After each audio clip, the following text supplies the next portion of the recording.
자, 오늘 말씀의 제목을 다 같이 한번 말해 봅시다. 주의 길을 예비하라. 구약의 마지막 선지자가 말라기라는 선지자가 있습니다. 그래서 이 구약의 마지막 이 말라기에서 이 마태복음 신약으로 넘어오는 이 과정이 우리 성경책으로는 한 장, 두 장이지만은 무려 400년이라는 시간이 걸렸습니다. 그래서 구약의 마지막 선지자가 말라기인데요. 하나님이 말라기를 끝으로 선지자를 더 이상 보내지 않습니다. 그래서 선지자가 없다 보니까 하나님의 말씀이 끊어진 거예요. 하나님의 말씀이 끊어졌던 그 중간사, 구약과 신약의 중간사를 가리켜서 400년간 영적 암흑기다 이렇게 이야기를 합니다. 구약 성경을 가만히 우리가 읽어보면요, 하나님이 구약은 선지자들을 통해서 말씀하셨어요. 끊임없이 선지자들을 통해서 회개하라. 내 백성이여 우상을 버리고 상천하지에 여호와 하나님만이 만물을 창조하신 주요 그분이 신이라는 것을 너희들이 인정하고 그 하나님께로 돌아오라. 이렇게 외쳤음에도 불구하고 사람은 보이지 않는 하나님보다는 눈에 보이는 우상을 더 섬기더라. 우상을 섬기더라. 그래서 하나님은 극단적인 방법을 선택해서 남북으로 나라를 찢어버립니다. 그렇게도 이 백성들이 우상 숭배해서 하나님께 돌아오지 않는 거예요. 그래서 하나님은 더 극단적인 방법으로 이 백성들을 저 바벨론의 포로로 보내버렸습니다. 나라를 망하게 해버렸어요. 그것 또한 하나님의 사랑인 줄 믿으시기 바랍니다. 그런 포로로 끌려가 있는 그런 와중에도 하나님은 많은 선지자들을 통해서 여호와께로 돌아오라. 내 백성이여 우상을 버리고 하나님께로 돌아오라고 그렇게 외쳐도 이 백성들이 돌아오지 않습니다. 그렇게 외치는 이 선지자들을 잔소리라고 생각을 해서 그들을 잡아 핍박하고 돌로 쳐서 죽이고 톱을 잘라서 죽이고 다 죽여버렸어요. 하나님의 잔소리가 듣기 싫다는 거예요. 여러분, 우리 아이들이 사춘기가 왔나 사춘기가 안 왔나를 구분할 수 있는 쉬운 방법이 있어요. 이 아이들이 부모님이 어디 갈 때 잘 따라가려고 이렇게 따라 나서는 아이들은 아직 사춘기가 안 온 아이들이에요. 근데 부모님을 설설 피하고 따라 나서기를 싫어하는 순간부터 이 아이가 사춘기가 왔구나 이렇게 생각하면 됩니다. 이 이스라엘 백성들은 365일 사춘기였어요. 하나님이 사람되라고 했던 이야기가 잔소리같이 느껴지고, 그래서 우리 아이들이 자꾸 부모의 곁을 떠나서 학교도 멀리 가려고 하고 집이 있는데도 불구하고 자취해서 밖에 나가려고 하고 이런 것들이 이제 드디어 부모님의 그 소리가 잔소리라고 깨닫기 시작하면서부터 그런 현상이 벌어지는 것입니다. 늘 제가 이하로 들어서 이야기했는데 마산영광교회에 제 친구 장로가 있습니다. 홍성호라는 장로가 있는데 그 부인 권사님이 와서 가끔 그런 이야기해요. 저 양반 지독합니다. 저 양반은 부부싸움을 하고 나면 아예 입을 닫아버립니다. 나는 하루만 이야기를 안 해도 나는 못 견디는 사람이거든요. 근데 지금까지 저 양반은 한 번 부부싸움을 해놓으면 일주일도 그렇고 2주일도 그렇고 한 달도 그렇고 2달도 그렇고 자기가 잘못했다는 이야기를 안 하면 아예 입을 닫아버린다는 거예요. 그렇게 살 수 있는 사람인데 자기는 그렇게 못 산다는 거예요. 그래서 한 일주일 정도 지나고 나면 속에 불이 나가지고 자기가 가서 무릎 꿇고 빈다는 거예요. 내가 잘못했다고. 그렇게 평생을 살아다 보니까 지금 한이 되고 억울하다는 거예요. 왜? 내가 잘못한 게 없는데 지가 잘해놓고 뻗대니까 결국 내가 잘못했다고 빌어야 되니까. 우리 하나님은요, 참 우리 하나님의 성품이 좋으신데 수천 년간을 그렇게 잔소리가 싫다 해도 하나님이 찾아와서 얘야 내 말을 들어라. 내 말을 들어라. 그렇게 싫다고 하나님이 보내신 자를 죽였음에도 불구하고 하나님이 말을 걸어오고 말을 걸어오고, 그게 하나님의 사랑인데, 하나님이 싫다고 하니까 드디어 하나님이 극단적인 칼을 빼들기 시작하는데, 무려 몇 년 동안 말을 안 했느냐 하면 400년 동안 내 백성을 향해서 침묵합니다. 400년 동안 침묵하니까 이 백성들이 놀래 자빠지기 시작합니다. 그동안 잔소리할 때는 싫었는데 하나님의 이제 잔소리가 듣고 싶은 거예요. 하나님, 우리를 버리셨나이까? 어디로 가셨나이까? 하나님, 이제 절대 하나님 잔소리라고 말하지 않을 테니까 좀 말씀 좀 해주세요. 왜 선지자들을 보내지 않습니까? 왜 400년 동안 침묵합니까? 왜 우리가 저 헬라 국가에 망해야 됩니까? 왜 우리가 로마의 속국이 되어야 됩니까? 왜 하나님 우리를 버리셨나이까? 라고 이야기했는데, 드디어 오늘 본문에 보니까 400년이 지나고 난 다음에 하나님의 침묵이 깨졌습니다. 누구를 통해서? 선지자 침례 요한을 통해서 하나님의 침묵이 드디어 400년 뒤에 깨진 것입니다. 오늘 요한이 나타나서 뭐라고 첫 마디를 시작합니까? 오늘 마가복음 1장 3절을 한번 읽어봅니다. 우리 다 같이 한번 읽어봅시다. 시작. 광야에 외치는 자의 소리가 있어 이르되 너희는 주의 길을 준비하라. 그의 오실 길을 곧게 하라. 여러분, 이 침례 요한이 누굽니까? 오늘 광야에 외치는 자의 소리가 있다. 광야다라고 했는데, 실제적으로 요한은 광야에서 복음을 전했지만 이 광야라는 것은 우리에게 비유적으로 이 선지자가, 이 마가복음의 기록자가 광야를 비유적으로 한 것입니다. 광야는 우리가 살아가는 이 세상을 두고 한 말이에요. 이 광야는 여러분 어떤 곳입니까? 오늘 이 말씀은 이사야 40장 3절의 말씀을 인용한 말씀인데, 이사야 40장 3절을 한번 읽어볼까요? 외치는 자의 소리여 이르되 너희는 광야에서 여호와의 길을 예비하라. 사막에서 우리 하나님의 대로를 평탄하게 하라. 여러분, 이 세상이 광야 같은 세상이다. 이 세상이 풀 한 폭이 없는 사막 같은 황량한 곳이다. 사막은 죽음의 땅입니다. 사막은 절망의 땅이에요. 풀 한 폭이 나지 않는 그런 곳이 사막이요 광야입니다. 여러분, 오늘 이 마가복음의 기자는, 또 마태복음의 기자는 하나님의 아들이 여호와가 이 땅에 오신다고 하면서 이 세상을 가리켜서 절망의 땅, 죽음의 땅, 희망이 없는 땅, 생명이 없는 땅, 그런 절망의 광야 같은 이 세상에 여호와가 온다는 것입니다. 오늘 이사야에서는 여호와가 온다고 이야기했지 않습니까? 그 여호와가 누구의 이름으로 온다는 이야기입니까? 주 예수라는 이름으로 온다는 것입니다. 여호와의 이름이 바뀌었어요. 그래서 하나님의 이름이 바뀝니다. 엘로힘의 하나님이 여호와의 하나님으로, 여호와의 하나님이 이 땅에 오실 때는 예수라는 이름으로 왔다 이 말입니다. 예수라는 이름이 뭡니까? 구원자라는 이름입니다. 자기 백성을 저희 죄에서 구원할 자. 그 오시는 여호와가 이 땅에 오니까 길을 닦아라 이렇게 외치는 것입니다. 길을 평탄하게 하라. 사막에 길을 내라. 옛날에 왕이 왕차하시면 왕이 걸어가는 길에 길을 닦았어요. 도로를 골라내고 길을 보수해서 왕이 평탄하게 갈 수 있도록 만들었습니다. 이와 같이 왕이 오니까 길을 내라는 것입니다. 여러분, 길을 내는 길이 어떤 방법입니까? 우리가 아스팔트를 깔아야 됩니까? 그런 뜻이 아니에요. 하나님이 오실 수 있도록 길을 내는 길은 하나님을 맞이할 수 있는 마음의 준비를 하라 이 말인데, 그 준비가 회개인 줄 믿으시기 바랍니다.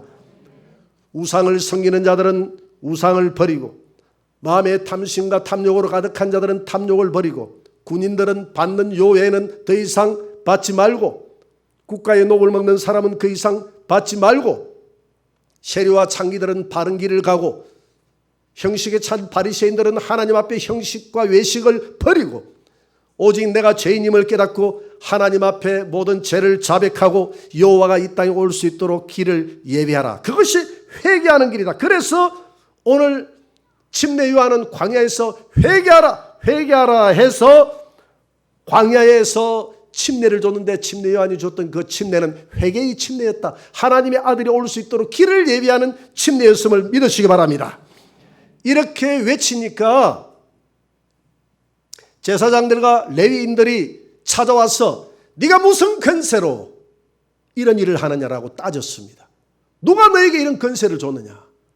누가 너보고 이런 일을 하라고 했느냐?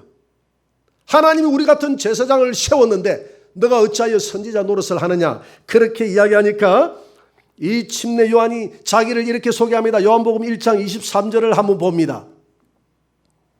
다 같이 이르되 나는 선지자 이사야의 말과 같이 주의 길을 곱게 하라고 광야에서 외치는 자의 소리다. 여러분, 소리와 말씀은 차이가 있는 거예요. 예수님은 자신을 가리켜서 나는 말씀이라고 했습니다.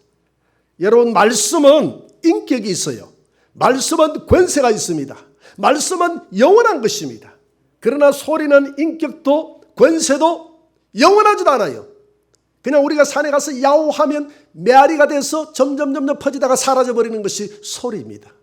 그래서 나는 인생의 주인공이 아니라 영원한 인격과 영원한 능력과 영원히 존재하시는 그 하나님이 이 땅에 오시니까 오신다고 나는 외치는 스피커일 뿐이다. 나는 소리일 뿐이다. 이것만 나는 전하고 나는 사라지는 존재다. 나는 역사의 엑스트라지, 나는 인생의 주인공이 아니다. 그렇게 했더니 그러면 너가 메시아란 말인가? 라고 물었더니 아니다. 내 말귀를 못 알아듣느냐? 그러면서 요한복음 3장 29절에서 다시 한번 자신의 존재를 이렇게 설명합니다. 같이 한번 읽어봅니다. 신부를 취하는 자는 신랑이나 크게 기뻐하나니 나는 이러한 기쁨으로 충만하였노라. 그는 흥하여야 하겠고 나는 쉬어야 하리라 하니라. 이 말은 이 침례 요한이 한 말입니다. 침례 요한은 자신은 예수님의 우인이라는 거예요. 우인. 여러분, 우인을 아시죠? 결혼하는 신랑은 예수님이고 신랑의 우인이요 신랑의 나는 친구일 뿐이지 나는 신랑 자체가 아니라는 거예요. 여러분, 우리나라에도 결혼 풍습이 보면 결혼할 때 함사세요 함사세요 하면서 우인 친구들이 아니고 신랑 친구들이 그렇게 온 동네방네 외치지 않습니까? 그렇게 외치면서 그 함을 가지고 가면서 이 집에 혼인이 있다 하는 것을 온 동네에 외치는 거예요. 그래서 그 결혼식을 알리는 겁니다. 그 역할을 누가 하느냐 하면 그 친구들이 하는 거예요. 친구들이. 이스라엘도 우리와 풍습이 비슷합니다. 신랑이 옵니다. 신랑 옵니다. 신랑이 데려갑니다. 라고 외치는 자들이 누구냐면 신랑의 친구들이 먼저 앞서가면서 신랑이 온다고 준비하라고, 신랑 맞이를 준비하라고 이렇게 외치는 겁니다. 지금 이 결혼 예식의 풍습을 들어서 침례 요한이 그렇게 이야기하는 것입니다. 신부를 취하는 자는 신랑이니, 즉 예수님이니 서서 신랑의 음성을 듣는 그 사람이 나는 그 신랑의 친구일 뿐이고 나는 신랑이 온다고 외치는 신랑의 앞장서서 외치는 신랑의 친구일 뿐이다. 주인공은 예수 그리스도다. 이렇게 이야기를 합니다. 그리고 난 다음에 나는 광야의 바람이다. 나는 바람처럼 신랑이 결혼하는 모습을 쳐다보면서 나는 사라지는 것이다. 나는 인생의 주인공이 아니다. 이렇게 외치는 것입니다. 여러분, 우리가 예수님을 이렇게 외쳐야 될 줄 믿습니다. 로마서 10장 14절에 보니까 바울은 이렇게 이야기합니다. 전파하는 자가 없이 어찌 들으리요? 듣지 않고 어찌 믿으리요? 여러분, 저와 여러분들은 복음을 듣고 오늘 우리가 이 자리에 왔지 않습니까? 저도 마찬가지입니다. 복음을 듣고 예수를 믿고 목사까지 됐어요. 누군가가 나에게 전해줬던 사람이 있었습니다. 그분에게 여러분 하나님 앞에 감사하시기 바랍니다. 그런데 오늘 이 시대에 우리가 입을 다물어 버린다면, 복음이 나가지 않으면 듣는 사람이 없고 듣지 못하면 예수를 믿는 사람이 없다 이 말입니다. 왜? 믿음은 들음에서 생긴다고 했는데 외치지 않으면 안 되는 거예요. 우리는 부지런히 외쳐야 될 줄 믿습니다. 신랑이 온다고 부지런히 외치라는 것입니다. 그래서 사도 바울은 내가 외치지 않으면 화가 있다고 그랬어요. 그래서 우리가 한 사람이 예수를 믿는 그 과정까지는 200번의 복음을 들어야 된다고 하지 않습니까? 누군가가 여러분들에게 전도를 했다면 그 전도한 한 사람 이전에 199명의 외쳤던 우리 신랑의 우인 같은 이런 친구들이 있었다는 겁니다. 누군가 광야에 외치는 자의 소리가 199명이나 있었다는 것입니다. 오늘 이 시대에 복음의 소리가 약해져 가고 있습니다. 우리는 때를 얻든지 못 얻든지 복음을 전해야 될 줄 믿습니다. 이제는 이 침례 요한은 초림 예수를 전했지만 우리는 재림 예수를 전해야 될 그 시대에 와 있어요. 곳곳마다 전쟁의 소식, 기상 이변의 소식들을 들으면서 이런 모습들을 쳐다보면서 우리는 소돔과 고모라 성 같은 이 세상을 쳐다보면서 아하, 이제는 하나님이 오실 때가 다 돼간다. 그래서 우리는 말세를 살고 있는 성도들입니다. 그래서 우리는 우리의 삶도 돌아봐야 되면서 모든 사람들에게 외쳐야 됩니다. 예수님이 올 때가 다 돼갑니다. 우리가 주님을 맞이할 수 있는 준비를 해야 됩니다. 이렇게 침례 요한처럼 우리가 외쳐야 될 줄 믿습니다. 주의 길을 예비하라고 굳게 하라고 했는데 조금 전에 내가 이야기했다시피 과거에는 왕이 지나갈 때 왕이 행차할 때 길을 새롭게 닦았는데 오늘 그 길을 닦는 그것이 회개라는 것입니다. 우리가 회개해야 돼요. 우리 주님이 이제는 재림에서 오실 때가 다 됐다고 우리는 복음을 전해야 되는 그런 시대에 우리가 살고 있다는 것입니다. 부지런히 복음을 전해야 되는 거예요. 우리 김선자 집사님, 우리 이현호 집사님하고 여기 와 있는데 자기 오빠가 우리 학교 신학교 선배예요. 제 선배예요. 선배고 그러면서 3년 동안 셀 목회에 대한 학교에서 간사님이기도 하고 그래서 우리를 잘 가르쳤어요. 친분을 쌓았습니다. 그렇게 해서 제가 여기 김해에 내려온다고 하니까 내가 한 명 전도를 해줄게. 그래가지고 그분이 내려와가지고 저를 데리고 동생 김선자 집사님 집으로 데려갔어요. 데려갔는데 아마 자신이 있으니까 데려갔겠죠. 그지? 근데 그날 커피를 한 잔 주면서 생글생글 웃으면서 드디어 교회를 올 모양이다 이렇게 생각했는데 왜 미소를 짓고 주니까 그랬는데 커피를 한 잔 딱 마시는 도중에 저는 아직 때가 아닌 것 같습니다 하고 거절을 하더라고요. 아마 오빠하고 같이 안 갔으면 찬물 한 그릇도 안 주고 그만 냉정하게 해가 쫓겨났을 거예요 아마. 그래서 그 오빠가 계속 찔른 거예요. 계속 너 예수 믿어야 된다. 예수 믿어야 된다. 그러니까 어느 날 마음이 열려서 또 한 번 가보라 하더라고. 또 한 번. 이번에는 달라져 있을 것이다. 저 집이 쫄딱 망했으니 이제는 앞뒤 옆 좌우로 피할 길이 없다. 오직 하나님이 아니면 피할 길이 없다. 가봐라. 그래 또 가서 이번에 자기 오빠도 없는데 또 이렇게 이번에 쫓겨나면 어쩌지 그런 마음으로 갔는데 그날 그냥 복음이 들어가서 바로 김해까지 따라왔어. 우리 사모하고 같이 와가지고 교회 장소도 가르쳐주고 왔는데 지금 훌륭한 예수 믿는 그리스도인이 되어 있지 않습니까? 남편도 예수님 믿고 그러니까 여자가 세기는 세더라고. 여자가 항상 먼저 믿고 남자가 따라오는 거야. 보통 남자가 믿고 여자가 따라오는 경우는 드물어요. 여자가 믿으면 남자가 집에서는 온갖 큰 소리 다치는 것 같는데 꼭 여자가 마지막에는 승리를 하더라고요. 희한해요. 아담도 보세요. 아담이 다 리드를 하지만 결정적인 순간에는 사과 먹어 하니까 사과가 아니지. 또 사과라고 할라 또.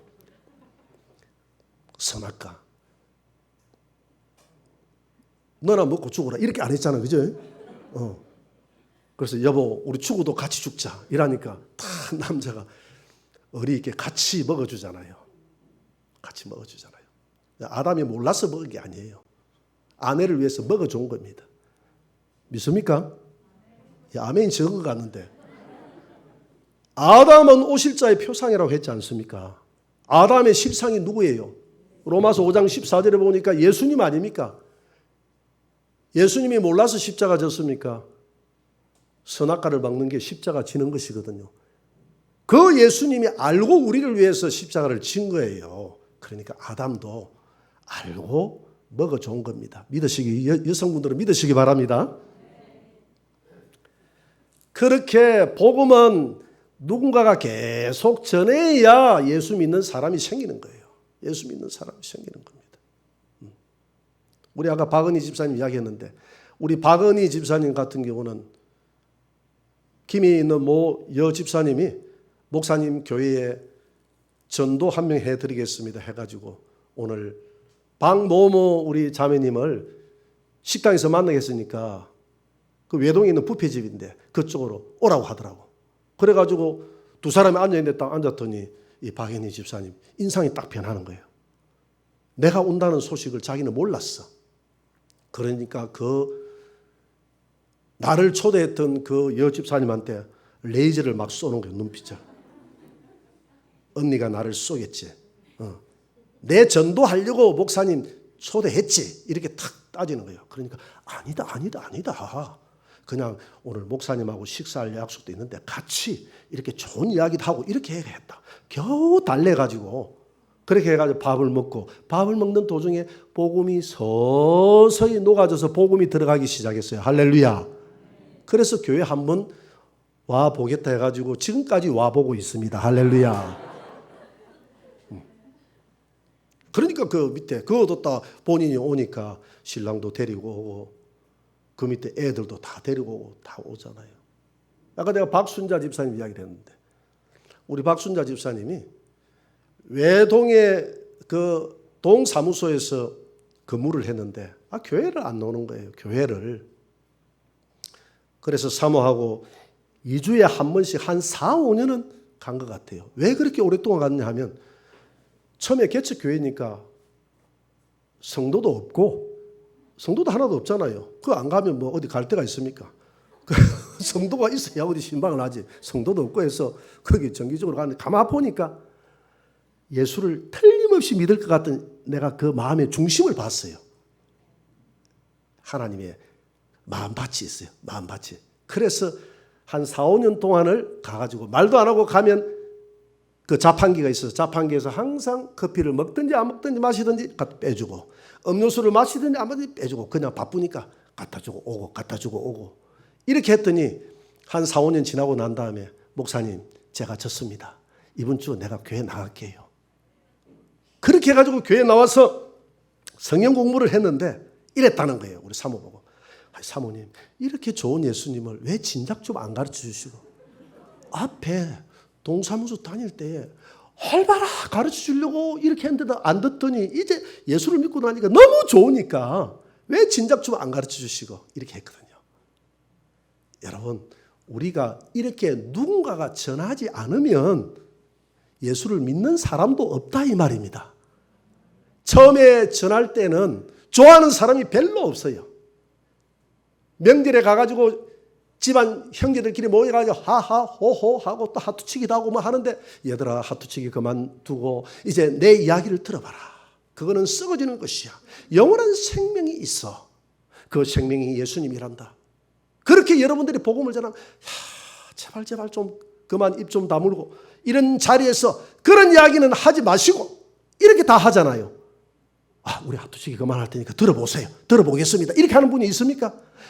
그렇게 핍박을 해도 복음을 전해야 싫어해도 복음을 전할 때 우리의 선조들이 돌멩이에 맞아 죽어가면서까지도 복음을 전하니까 하나님 앞에 돌아오는 성도들이 있더라는 것입니다. 여러분 사도 바울이 가는 곳마다 천하의 연병이라 그래. 아무도 좋아하지 않았어요. 바울이 가는 곳마다 분열이 일어나고 바울을 죽이라고 막 웅성웅성했어요. 그런데 꼭 가는 데마다 그런 곳에 열매가 몇 명이 나타나는 겁니다. 그 사람들을 통해서 교회가 형성됐고 그들을 통해서 오늘 우리에게까지 복음이 전거된 줄 믿으시기 바랍니다. 그래서 우리는 광야에 외치는 자의 소리가 되어야 될 줄 믿습니다. 이제는 어떤 예수, 초림의 예수가 아니라 이 땅에 주님 오신다고 약속했지 않습니까? 여러분 예수님의 재림을 믿으십니까? 성경은 5가지를 믿어야 그리스도인이 된다고 합니다. 예수님의 성령의 탄생을 믿어야 되고 우리를 위해서 십자가에 달려 돌아갔음을 믿어야 되고 그분이 3일 만에 죽음의 권세를 이기고 부활했음을 믿어야 되고 그분이 우리의 집을 예배하기 위해서 천국의 성천에 올라갔다는 것을 믿어야 되고 마지막 남은 때가 되면 내가 곳곳에 기근이 일어나고 지진이 일어나고 이단이 성행하고 세상이 악하게 되고 교회가 배도하고 그러면 내가 문 앞에 이르렀음을 깨달아라. 지금 우리가 그런 시대에 살고 있지 않습니까? 전쟁의 포화, 기상이변 이런 소식들을 들으면서 아하, 우리 주님이 오실 때가 다 됐다. 주님이 갑자기 오시면 안 되잖아요. 그래서 누군가가 주님을 맞이할 준비를 하자고 외치는 자의 소리가 있어야 되는데 침례 요한은 초림의 예수를 외쳤다면 오늘 저와 여러분들은 주님이 이 땅에 재림하여 오신다는 것을 그래서 주님을 맞이할 수 있는 준비를 하라고 그렇게 외치는 자의 소리가 되어야 될 줄 믿습니다. 사도 바울은 그의 목회의 최종 목적을 이렇게 말하고 있습니다. 고린도서 11장 2절을 한번 봅니다. 다 같이 읽어봅시다. 내가 하나님의 열심으로 너희를 위하여 열심을 내노니 내가 너희를 정결한 처녀로 한 남편인 그리스도께 드리려고 중매함이로다. 아멘. 중매하려고. 나는 너희들을 중매하는데 최고의 아름다운 흠도 점도 없는 신부로 내가 다듬어서 하나님 앞에 중매하려고 내가 너희들을 목회한다고 그랬어요. 오늘 우리 성도들 우리 주님을 맞이하려고 하면 어떻게 해야 되느냐? 주의 길을 예비하라고 했는데 어떻게 하는 것이 주의 길을 예비하는 것이냐? 주님 오실 때가 다 됐다고 하니까 사람들은 자기 직장도 그만둬버리고 하던 일도 그만둬버리고 오늘 신천지에 그런 분이 신천지 어떤 성도분이 신천지에 빠져서 제게 와서 그래요. 신천지에 보니까 종말이 다 됐다고 이만희가 다스릴 세상이 다 됐다고 14만 4천이 다 찼다고 이제 곧 다 됐다고 재산 다 팔아버리고 어떤 사람은 창원에 가는데 찜질방에서 생활한다는 거예요. 다 바쳐버리고 주님 오실 때가 다 됐다고. 그들이 이야기하는 주님은 육체로 오시는 주님이 아니라 이미 이만희 안에 영으로 들어와서 이만희가 주님이에요. 천연왕국에서 다스릴 주님. 이만희가 왔으니까 때가 다 됐다고 그렇게 한다는 거예요. 그렇게 천연왕국에 들어가면 그들이 보상받는다고. 여러분 그렇게 주님을 맞이하는 게 아니에요. 우리는 어떻게 해서 성경에서 주님을 맞이했는가를 봐야 됩니다. 맷돌 갈다가 주님을 맞이했고요.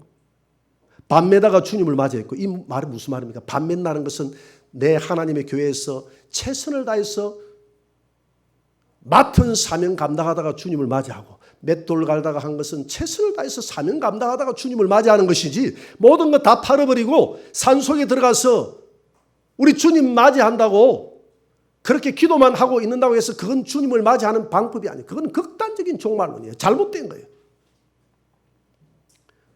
우리가 주님을 맞이할 때 최선을 다해서 여러분들에게 맡은 사명을 감당해야 될 줄 믿습니다.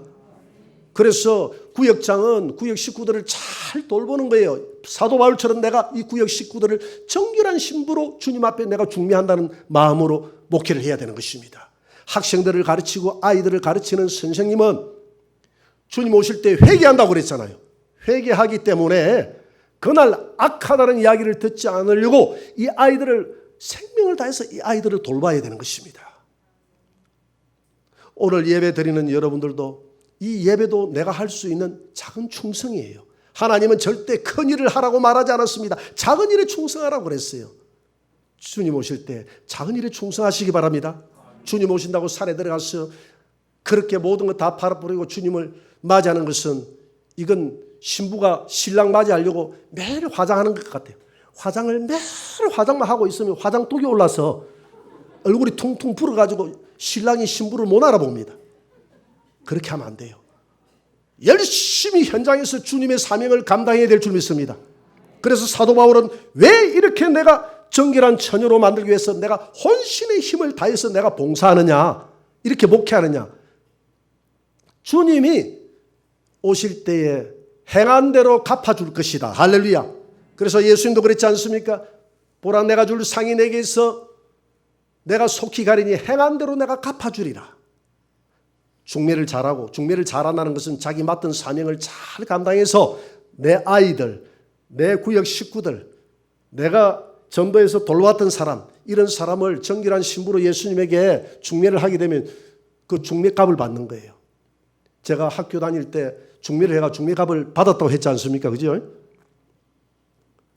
제가 재수할 때 저희 형수님의 친구가 그래요. 대름아, 대름 교회에 좋은 총각이 있으면 우리 여동생이 지금 결혼을 못해서 있는데 좀 결혼할 수 있도록 중매를 좀 해다오. 그래서 제가 중매를 했습니다. 우리 교회 선배님하고. 이게 잘 됐어요. 그랬는데 결혼을 하는데 이제 양복을 해줄 테니까 오라고 그러더라고. 사양을 했는데 계속 안 된다고 양복을 해줘야 된다고 해서 그러면 한 벌만 해달라고 그랬어요. 양복을 한 벌을 양복점에 가서 맞췄습니다. 얼마나 멋있겠어요. 양복점에 가서 맞췄는데 이게 너무 좋아가지고 그걸 입고 학교에 갔는데 학교에 갈 때도 양복, 교회 갈 때도 양복, 학교에 갈 때 또 양복, 교회 갈 때 또 양복, 365일 이 양복만 입고 다녔어요. 내가 중매값으로 받은 거니까. 그 집이 지금도 잘 살고 있어요. 잘 살고 있고 딸을 하나 낳았는데 이제 딸이 대학교까지 졸업해서 직장인이 돼 있어. 세월이 그렇게 흘렀습니다. 우리 주님이 그랬어요. 주님이 너희들이 정말 주의 길을 예배하라고 수많은 사람들이 맡은 사명을 감당했는데 이제 마지막 시대를 살아가는 우리는 주님이 이 땅에 오실 때 주의 길을 예배하는 게 뭐냐? 우리 자신들을 돌아보면서 하나님 앞에 버려야 될 것 다 버리고 우리 자신들이 더 회개하고 주님 앞에 바로 서는 길이에요.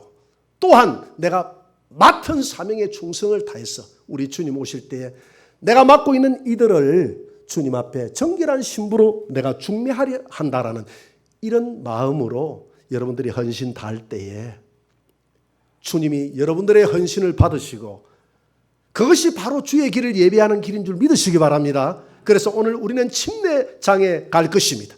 오늘 태풍이 온다는데 하나님이 참 오늘 기적적으로 이 맑은 날을 주셨어. 계속 비가 온다고 그랬거든요. 그런데 오늘 아침에 일어나 보니까 환하게 날씨가 맑아져 있어요. 하나님이 천사들을 보내사 날씨를 환하게 이렇게 맑게 해준 줄 믿습니다. 이제 이 태풍이 지나가고 나면 기온이 뚝 떨어진다는데 오늘은 하나님이 천사들을 보내사 그냥 천사들이 부채를 가지고 이 공기의 온도를 높여가지고 오늘 31도까지 올라간다는 거예요. 여름 날씨가 돼요. 여러분 좀 덥지 않습니까 지금?